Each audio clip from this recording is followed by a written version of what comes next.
নমস্কার বন্ধুরা, সবাই কেমন আছো? আশা করছি সবাই খুব ভালো আছো আর আমিও ভালো আছি। নতুন একটা ভিডিও নিয়ে চলে আসলাম। আশা করছি তোমাদের খুব ভালো লাগবে। আসলে এই ভিডিওটা আমি গতকাল একবার দিয়েছিলাম, ভিডিওতে কপিরাইট এসেছে বলে আমি আবার দিচ্ছি। তোমরা সবাই একটু হেল্প করো, সবাই একটু কষ্ট করে দেখে নিও, সবার প্রতি আমার অনুরোধ রইল। প্রথমে কাঁঠালগুলো কেটে নিচ্ছি। কাঁঠাল যদি খুব বেশি কচি হয় তাহলে এভাবে কাটলে হবে, আর যদি একটু বতি হয়ে যায়, মানে কচির থেকে একটু বেশি হয়ে যায়, তাহলে কিন্তু ওর যে ভিতরে কোয়াগুলো থাকবে ওইগুলো আলাদা করে বেছে নিতে হবে, না হলে ও কাঁঠালের বিচির উপরে যে একটা শক্ত পর্দা থাকে ওইটা কিন্তু কোনোভাবেই সিদ্ধ হয় না। তো কেটে কুটে সিদ্ধ করে নিতে হবে, জলে একটু হলুদ জলে সিদ্ধ করে নিতে হবে। আমি এখানে আগে সিদ্ধ করে রেখেছি, কিন্তু ভিডিওতে দেখানো হয়নি। এবার হচ্ছে কড়াইয়ে ফোড়নের জন্য সরিষার তেল দিয়ে দিলাম, আর দিলাম গোটা জিরে, তেজপাতা আর গোটা গরম মশলা। এটা আমি ফোড়নের জন্য ব্যবহার করেছি। যখন গোটা মশলাগুলো ভাজা হয়ে যাবে, সিদ্ধ করে রাখা কাঁঠাল দিয়ে দেব, আর দিয়ে দেব টমেটো। টমেটো যদি থাকে তাহলে দিতে হবে, না দিলে কোনো সমস্যা নেই। দিয়ে দিলাম হলুদ, আর স্বাদ মতো লবণও দিয়ে দেব।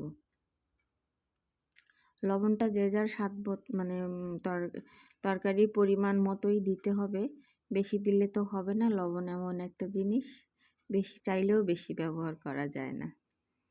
এবার দিয়ে দিলাম অন্য মশলাগুলো, মানে শুকনো মরিচের গুঁড়া, ধনের গুঁড়ো আর হচ্ছে জিরের গুঁড়ো।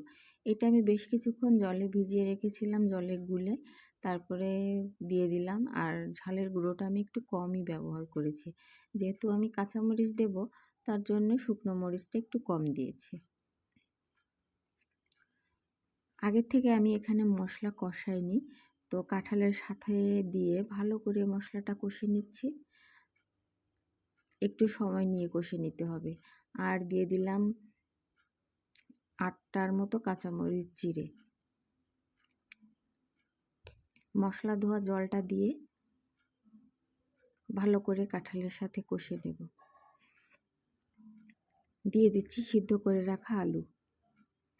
নিরামিষ কাঁঠালের এঁচোড়, তাই কিছুটা মানে কয়েক টুকরো আলুও দিতে হবে, তাহলে খেতে বেশি ভালো লাগবে। আমার চ্যানেলটা একদমই নতুন, আমি নতুন ভিডিও বানাই, তো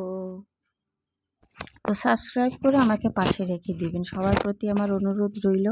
আর আমি দৈনন্দিন জীবনে যে রান্না বান্না হয় একেবারে সহজভাবে, মানে ফ্যামিলিতে বাড়িতে আমরা যেভাবে খাই তারই ভিডিও দিয়ে থাকি।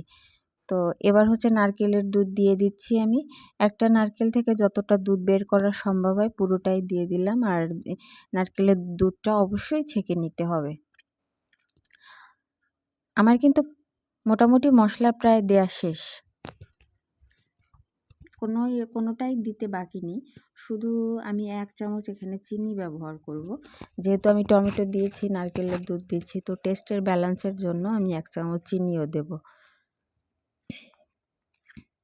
নারকেলের দুধ যেহেতু আমরা দিলাম, তো রান্নাটায় কিন্তু তেল কম ব্যবহার করতে হবে, কারণ নারকেলের দুধ থেকেও কিছুটা তেল বের হবে, তো সেটা মাথায় রেখে আগে একটু তেলটা কমই দিতে হবে।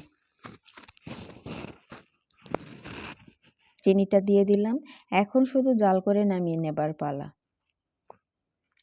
একটু শুকনো শুকনো করে রান্না করে নিলাম। আমার ভিডিওটা তোমাদের কেমন লাগলো আমাকে কমেন্ট করে জানিও। এতক্ষণ আমার পাশে থাকার জন্য সবাইকে অনেক অনেক ধন্যবাদ।